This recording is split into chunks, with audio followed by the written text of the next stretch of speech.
Ua whaasanga tumau au mātai le ali. Au ua whaasao loto ia au vai. Maile mailei.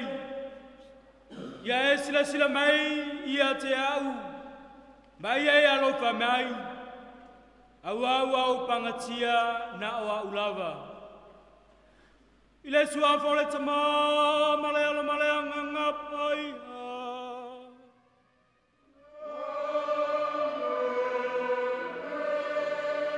Ia vata sile ali mahautau.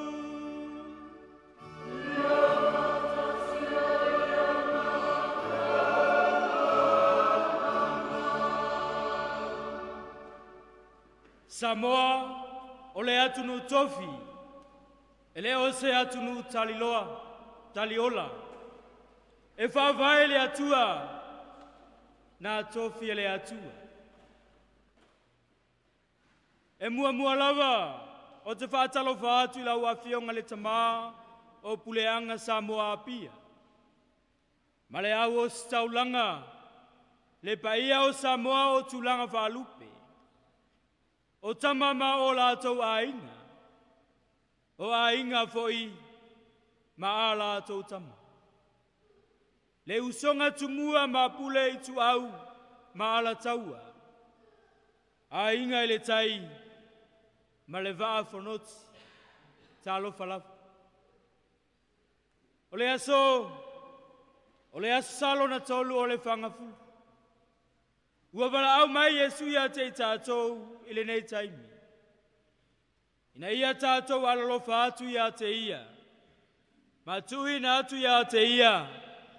A venga uma olo tātou o langa ia te ia. Tātou te mauai le malolo. Ma le loto whamawalalo ia tātou tā pena ina o tātou tangata. Mo le patipatinga o le nei sauninga pa ia.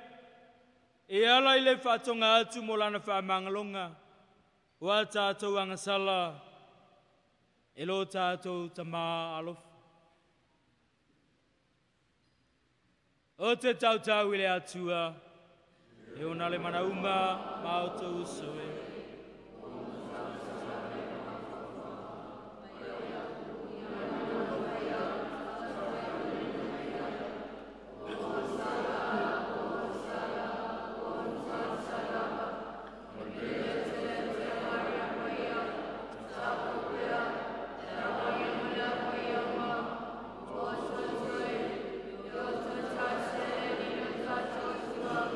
Ia lova mai a te tātou le atua e ona le mana uma.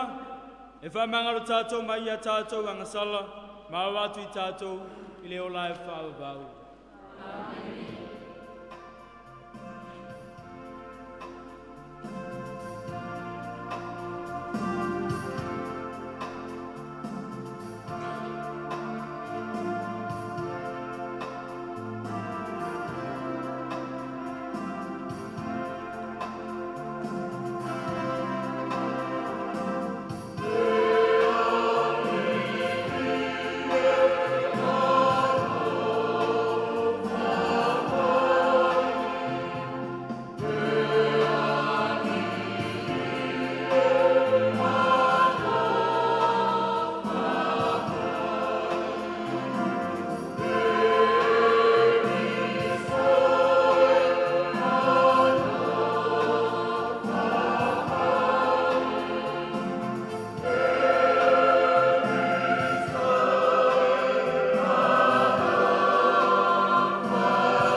Le tamae ua e au ina mātou ina ia mātou manu malo ia mātou angasala ai le tatalo. Le anapongi mangaluenga o le alofa. A whai ua mātou fiu o na lo mātou waiwainga. Ia e au mai mo I mātou, le whalangolango I lo walofa. O la mātou lenga le nei ala tulo mātou ali Yesu Kristo lo walo. Ua soifua ia mapu le whatasi mau e maleanga ngā pa ia. O le atu atasi mo le whau lava.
O le folanga.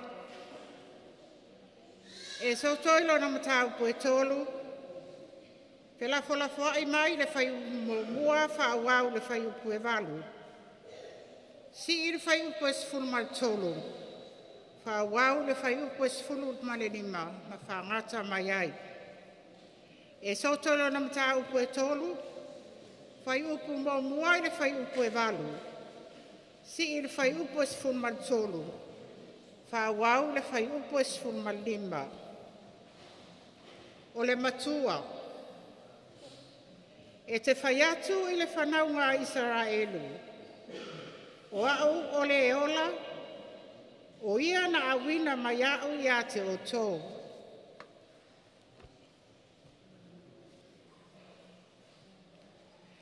Sa leo Mose I le lafu mamoe a le tamao la nā wā. O ie tero, leo si taulanga I mitiana. Wa ia taitai na ane le lafu mamoe I o na tala atu o le wau. O lava I le maunga o le atua o Horepa.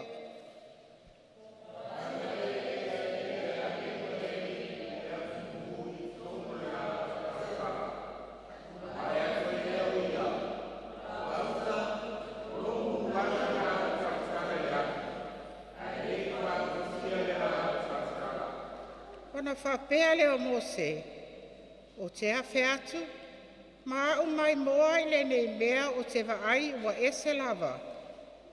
Pe whapea ona le susunuina o le la au tala.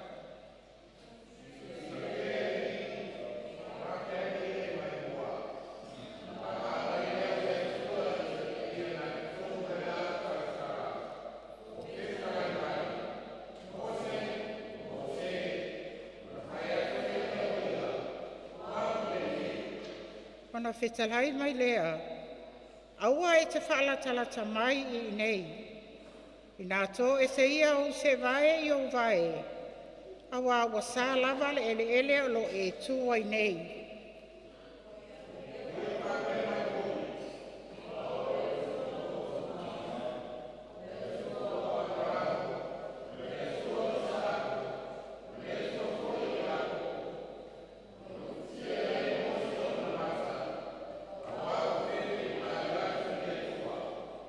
ona fetalai mai lea o le alii.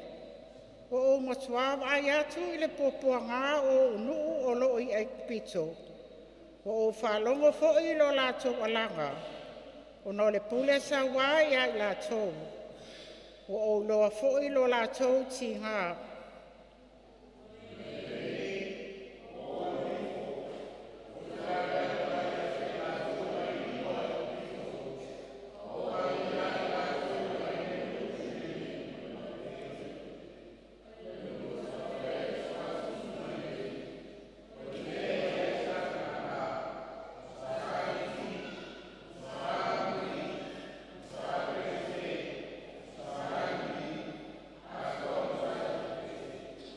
Sila le fai upo es fumalfa. Wa fai atu mose i le atua. Fauta, pe a au alu i le whanaunga Israelu.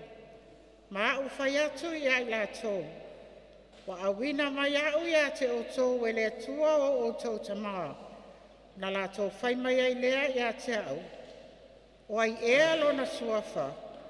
Se a ea sa ue fai atu ai ia te la tō.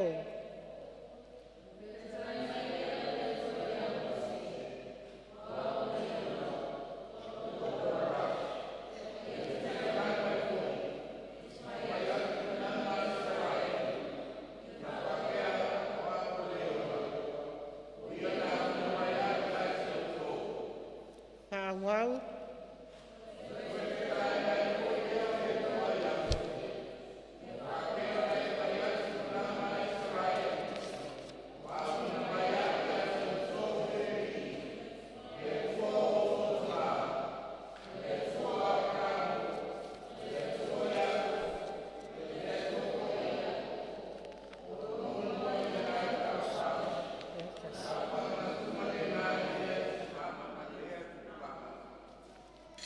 O le upu, ale alii.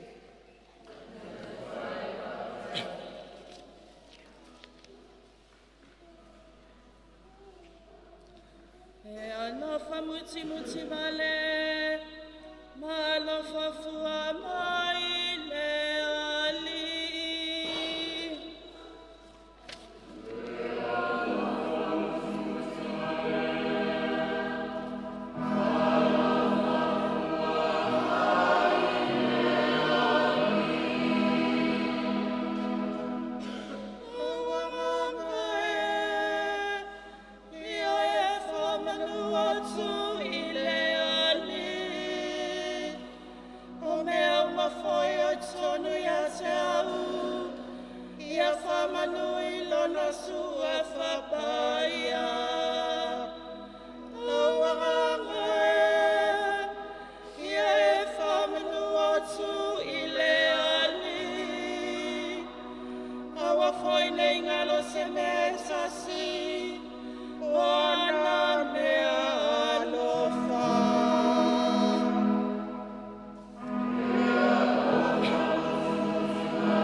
tasa, ai tele lona alofa. Awai peo na mawalunga o le langi, I le lalo langi. E whapeo na tele lona alofa, I e matatawi a te ia.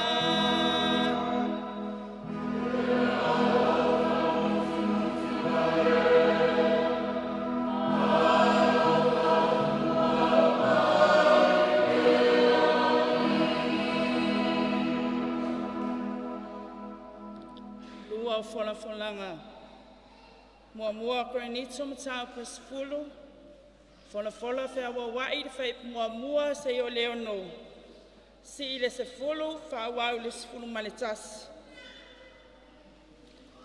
O mea na o ia mose malona nuu. Watu sia e whai ma popo inga mo I tātou. Mua korenito matau pasfulu. Mua I leono. Se fulu ile se fulu maletas. Le au soe, o te loto ina ia o tau iloa, sa I lalo le au tātou tamā, maui ane uma I le sami.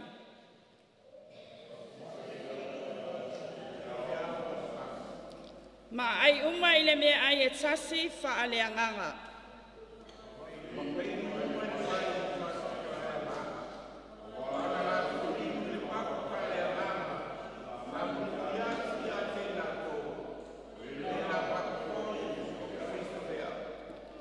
Ai peitai, o le to'atelo I lātou wa le fia I le atua. A wana whātātatia solo lātou tino I le vau.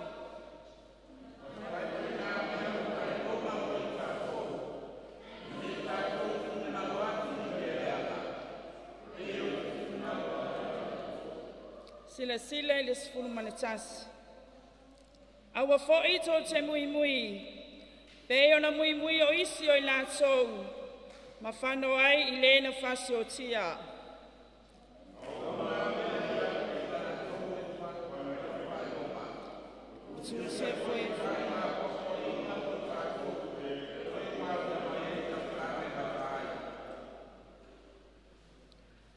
O le upu a le ali.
Silere I ma o.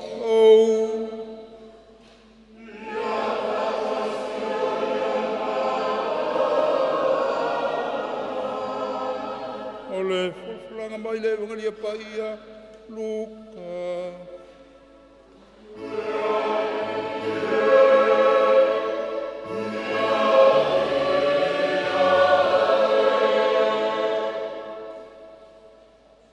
A whai tau te le salamo, e whapena lava o na whano o tau uma.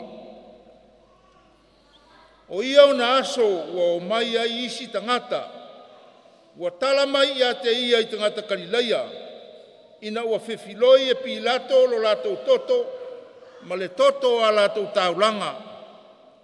On tali atu leo Iesu, ua whape atu ia te lātou, Whate o tau ea ua sili o nā ngasala ia Kalileia I tangata Kalileia uma. Ina ua tinga ina I lātou I mea whapena. O te whaiatu ia te o tau, e le ai a whai tau te le salamo, e whapena lava o na whano o tau uma. I le maletoa se folu, maletoa walu, sapa ui o lātou runga le olo I se loa. Ua lātou woti ai, whate o tau ea, ua silia lātou wangasala I tangata uma, e no nofo I Yerusalema. O te whaiatu ia te o tau, e le ai a whai tau te le salamo, e whapena lava o na whano o tau uma. Whetala iatu o ia le whata o tonei, sa I le tasi tangata le mati, na to toila na to vine, wa aluatu ia e sa ili aini fua, ai le imaua. O na whaiatu lea o ia I le ngalue vine, whauta, wa o sau ia tausanga ua tolu e sa ili ni fua, I le nei mati, ai o tele I maua lava, I nā tuu ia I lalo, sa foi le au ngā e whaale au ngā I le whanua.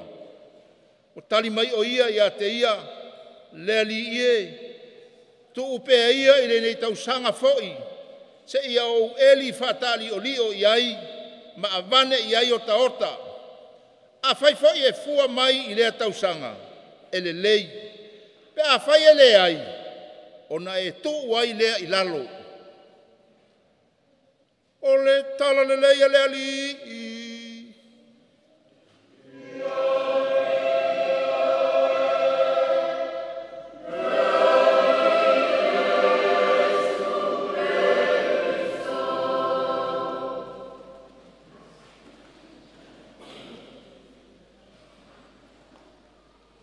A whai tō te le salamo, e whapena lava o na whano o tō uma. Le ainga o le atua le ne tai au. O le aua tātou I ai le asalo na tolu. O le whangafulu. Maua tātou I ai nei, I le onga tō tonu o le tātou savalinga, o le salamo, mai le aso lulu o le lefu, se ia o mai I le aso le nei. O le whamana tunga fo I lea, o le ulu ai vai aso o le whangafu. Tātou te toe tō manatu ai, I whao so songa, mātovo tofonga na o ia Yesu. Lea na ia manu malo ai, ona o le malosi o lona whatuatua. Ona o le malosi o lona whatuatua. O nei whaoso songa uma, o lo whai ma lape I o tātou o langa. Ma ua whai, ma whai lave I o tātou tangata, I le tele o taimi, ma ua pulea ai I tātou.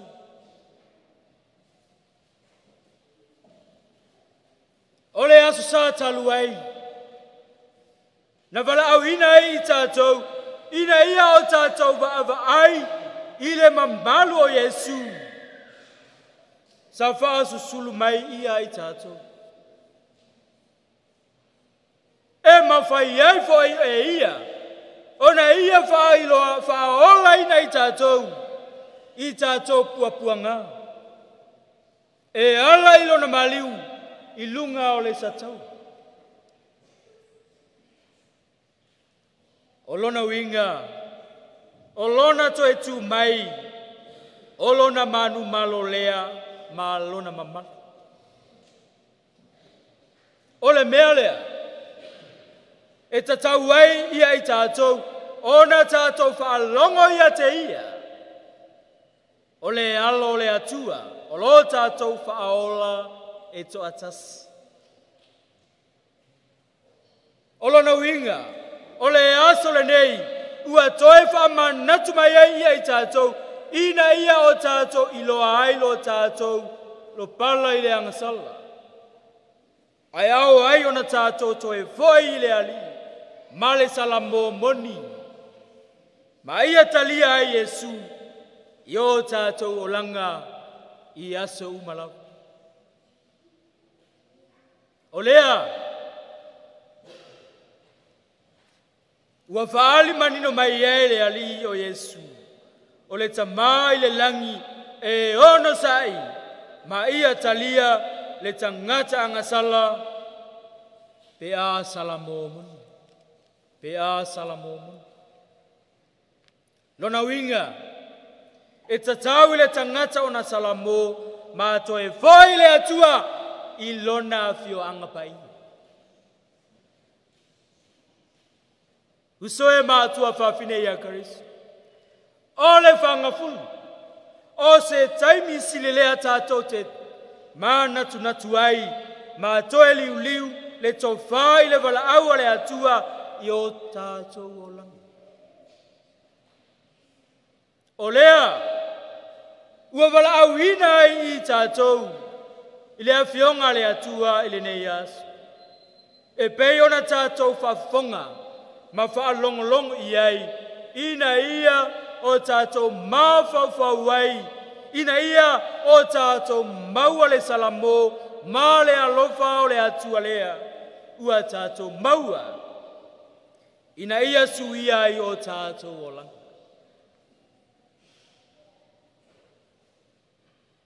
I le whaitaunga mua. Nā tātou ilo ai, le auala na whaali ai le atua ia Mose. Na ia filifili ai o ia, ina ia alu, e tai mai lo na nu, o lo onofo polonga I au ai kupito. O lo whamanatu mai ai le atua ia I tātou. O ia lava o le atua whamau. O ia lava o le atua whamau. Aua ua ia sila fia le puapuanga tia o ona tangata uma. Ma ia afio mai ai e lave ai lātou. O le suafa o le atua. Le ana ia whailoa mai. O au lava o le ola. O lo o ola pea. O au lava o le ola. O lo o ola pea. Le nu o le atua e. O le evangelia le ne yasu. Ua toi whamanatu mai ai le tāua o le salamu. O le ala fo ilea. Na wala au ai Yesu I ai lātou. O ena muli atu ia te ia. Ina ia salamu. Aena tali atu Yesu. I fe sili atangata. E winga I mawhatianga. E leitu ina atu iai. Se apua inga. Ae nafa mawhanawhana atu iai. Mawhailo atu ai. Le taua o le salamo. A tātou mawhatianga o lo tātou whianga iai. Ile nei laula. Ele o se whasalanga mai le atu. O tātou mawhatianga o lo tātou whianga iai pēa ele ne laulangi. Ele o se whasalanga mai le atu. Ai o se whanguwhangu ma lapata inga mo I tātou ina ia salamo ma tātou toi fo I atu ia te ia. O le whata o to lea. Ile mati lea e whapea mai e le fu. O se atamanino lea o tātou o langa. O lo whaali mai ia ele atua lo na ono sai. Ia mionga atangata. O lo whaali manino mai ai. O lea ua tuina mai le atua I taimi uma. Ia I tātou le avanoa e salamo ai. Ai o tātou e o ni mati e wha maoni. Ma whawhetai mo avanoa ua tuina mai le atua ia I tātou.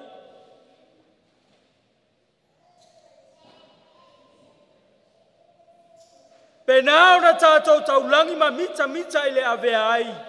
O tātou mata ngata ua papatisoina. Ai tātou te le whaia se ngaluenga.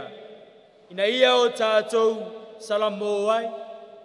Ina ia avea ai tātou e whapei o le atua lawa ia. O le whesile le amoi tātou.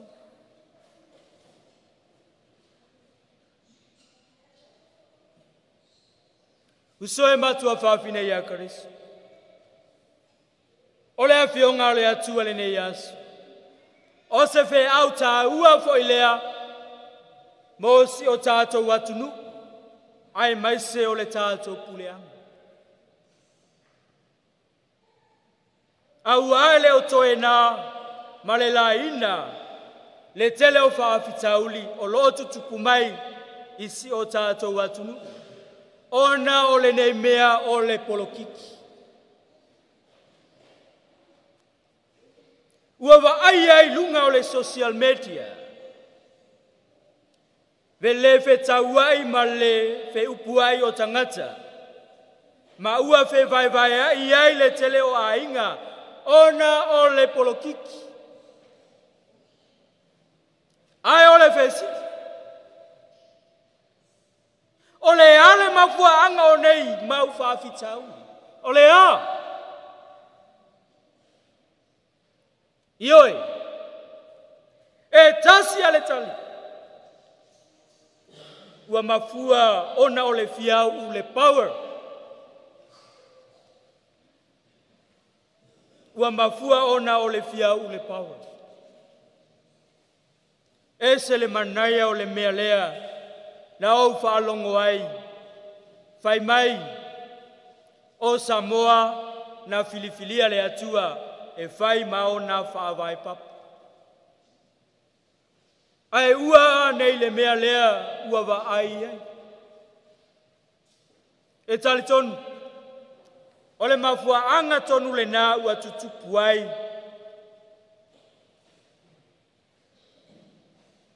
Le vai ai.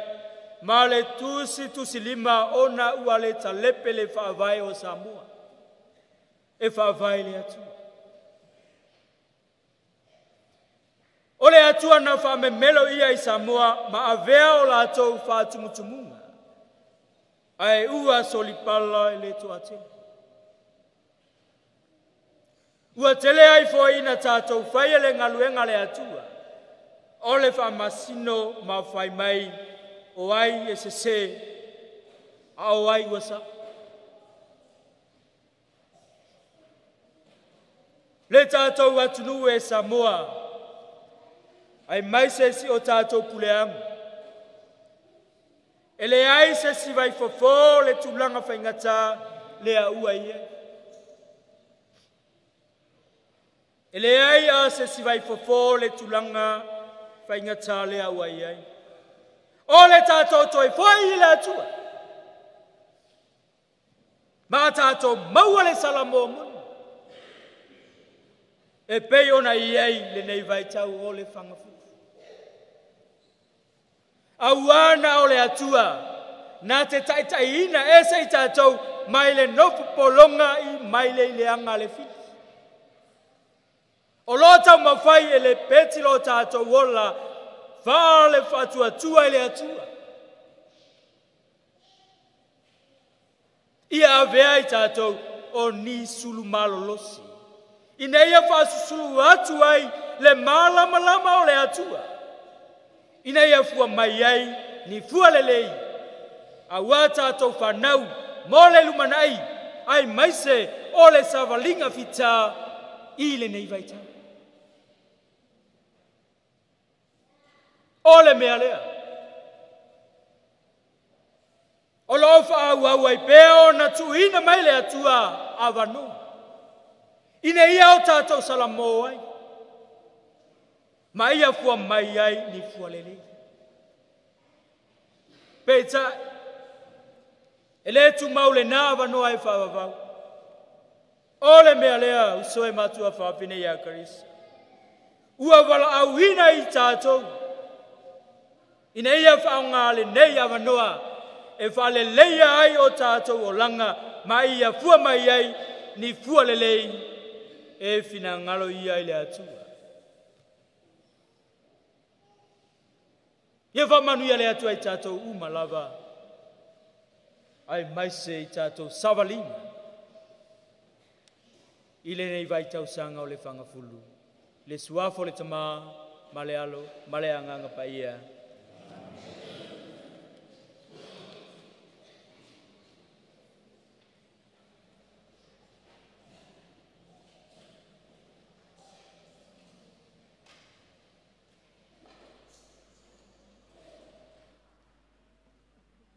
Soe matua whawhine ia Keriso ia tātou tutu lai mo le tātou tinonga le tātou whātua tu.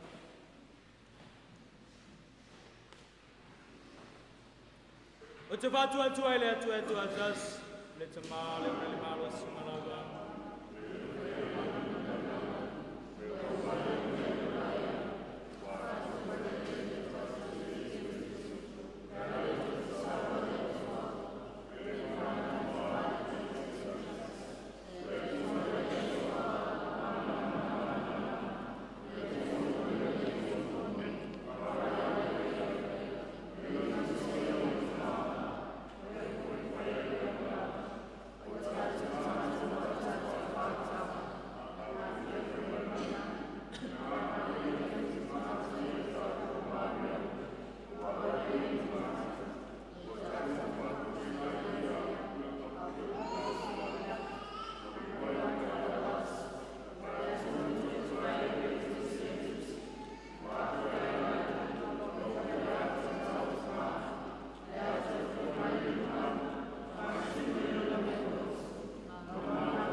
Ia tātou o atu mo le atua, mo le lota mau alalo tātou mo le atu tātou manaunga ia te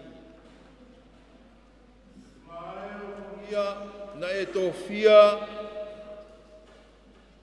e ta ilo malo nei lalolangi, lona soifua, le tamā Pope Francisi. Ina ia tau aloa ai ona tiute, whapei ona e wala awina ai. Tātou o lenga lea i lea li. Alo whangia ta i o mālo, ai maise mālo o whetā wai.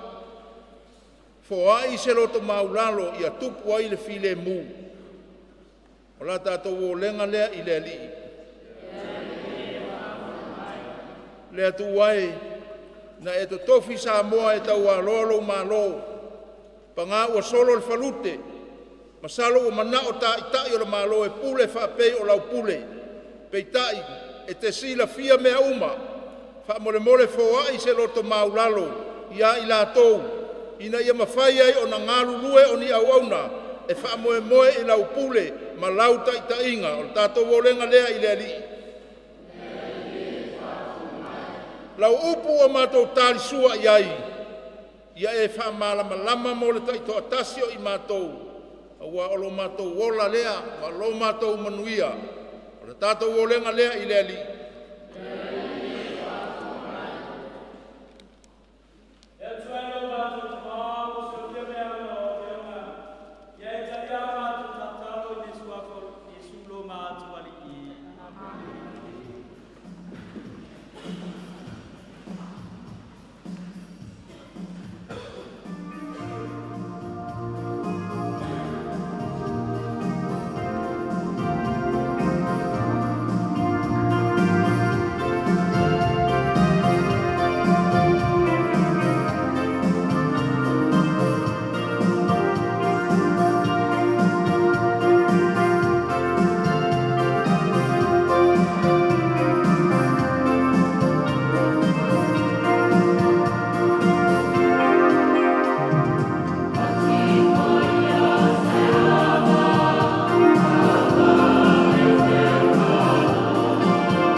Ia tātou tatalo uso e mātua whawhine, ina ia talilai lau taulanga malao tō le atua le tamale ona le manauma.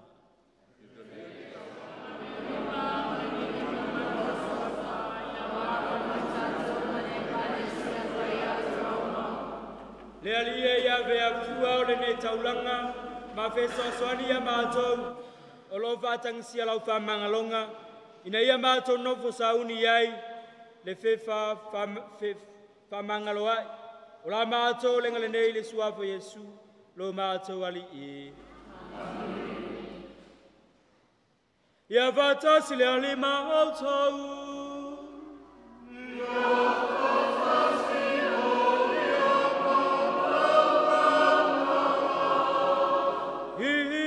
Sia ia o toloto.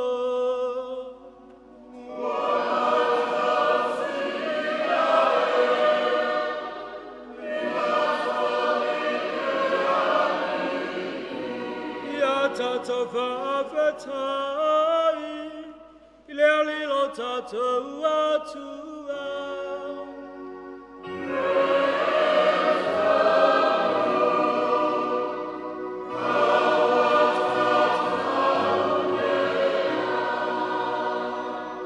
Le tamai o le atua e soifua whaavau ma au le malo si uma, o se mitamitanga whai ai mo mātou I le whaapitai atu I a te oe. O le nei vai tau sanga tāua o le alofa tunoa, o lau mea alofa I lou a inga, e whaafauina I mātou I le anganga. Ua e tu mai a mātou le malos, e whamai o mātou loto, e pulea I o mātou manaonga, ma ia whape ai o na mātou tau tua I a te oe I le saulotonga. Ua e awa o mātou pe whape whea o na mātou ola I le nei laulangi e mawai atu. Alo mātou loto ua tuu atu I le laulangi e le au mawai atu. E ai nei o na mātou whatas ma au angelu ma le au paia uma e vivi atu I a te oe e whaavavau.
Le ali e ua e matua pai e lava oe o le punanga o pai e uma.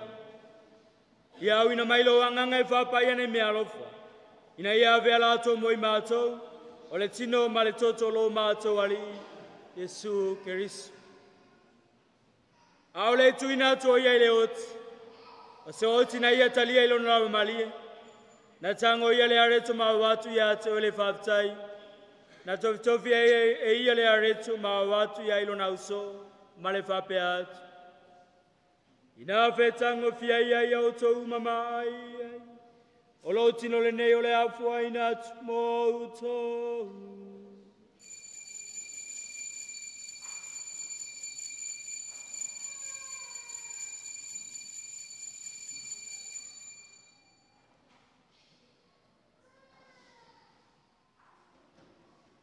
Ina ua maele ta maftanga na tango ia I le ipu, na toe avatu e ia te o le whaapitai ma le vinga. Na tu atu le ipu ilo na auso ma le whape atu. Ina whetango fia ia o tō uma mawhenu mai ai.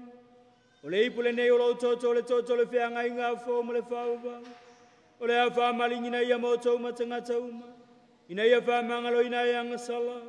ia o tau whai ale ne sauninga o le wha manatunga wa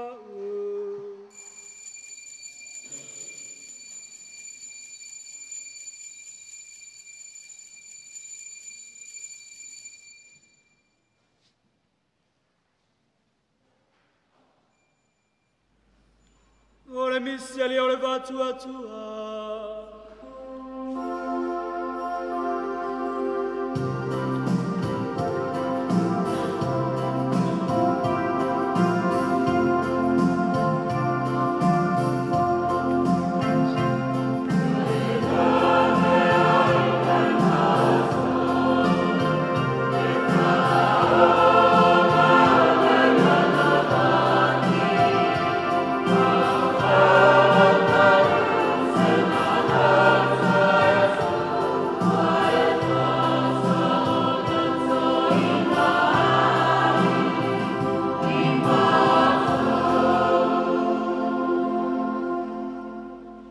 Le fa mana tunga lona maliu malona toetu ma to te momoli atu ya te ele tamae le nei are te ole ola ma le nei pole fa ola tanga ma to te fafta atu ya te oe ina ua ya lo ai ma to e tu i o luma ma ua una tu ya te oe fe so so ni mai ma to uma oe wa ma tu fanga le tino ma le to karis ina ia fa tasia ma to ile mafutanga e tas ile anganga pai le ali ia e mana tola we kalesia le laulangi atu ina ia mato ola ile alof fatasi ma fala ni silo mato tama paia Moses lo mato ake pikopo maritu enga sauma ia e mana tua mato uso matua fafine wa fo yatu ilola to malonga malefa mo le to etua ia e talia ila to fatasi ma tanga tamali uma ile mala malama ola wafi ia ia lo famai te mato malava ina ia mato anga mato te awai fatasi le ola favau ma Maria le tina ta po le atu Yosefo lantane fatasi ma apostolo male pa ia uma o ena fatino ina lo finanga le tupulanga uma mato te fia vima fa nene fatasi mai lato ila wafio e ala tulo walo o Yesu Kristo le tamama mana e ona ia fatasi mai ana ia te ia ile mafutanga le anganga paia o le viinga male malu ato au ila wafio ile fava vau lava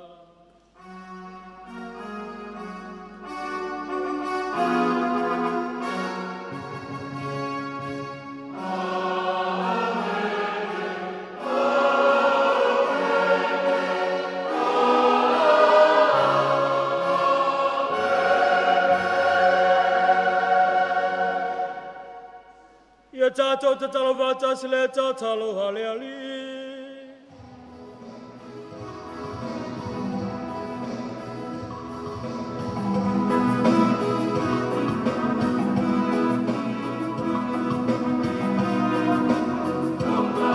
Yeah.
mai a mātou le file mu yo mātou asu.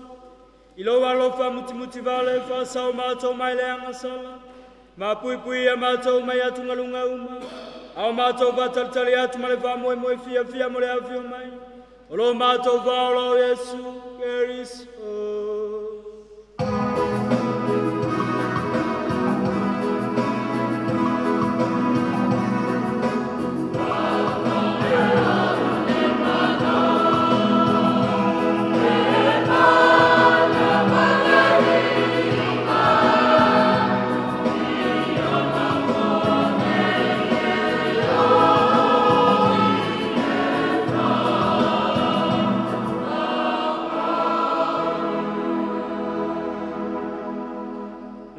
Yesu Keriso na e fai atu ilo au apostolo. O te tu atu ia te outou lo filemu. O lo filemu o te fai atu ia te outou. Au ane ia sila mai a mātou angasala. Ai le fatu atu au lau e kalesia. Mai ai au mai a mātou le filemu ma le tasi. O lo malo lea ua e soifuai mo le whau vau lava. Ia te outou tu mau le filemu o le ali. Le fai longo le file mu.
Anu ia tato umalawa wa wala aulia ila na talisuang.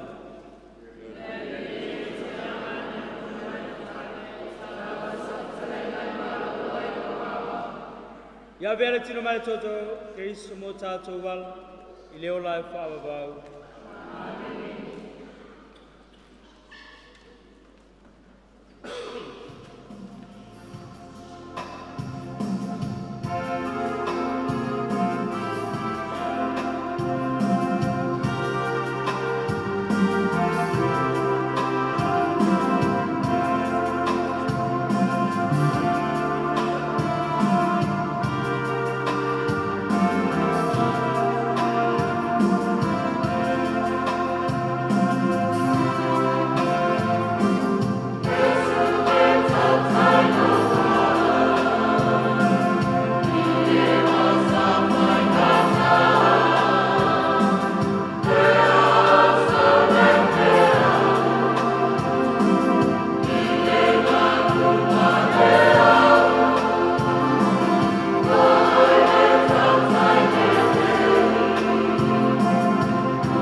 Ia tātou te talo.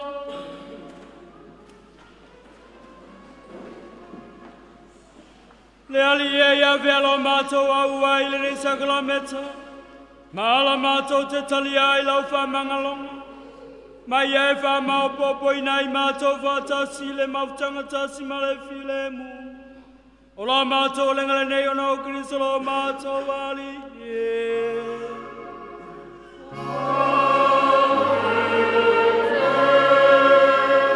Ia whātasi le ali mahoutou.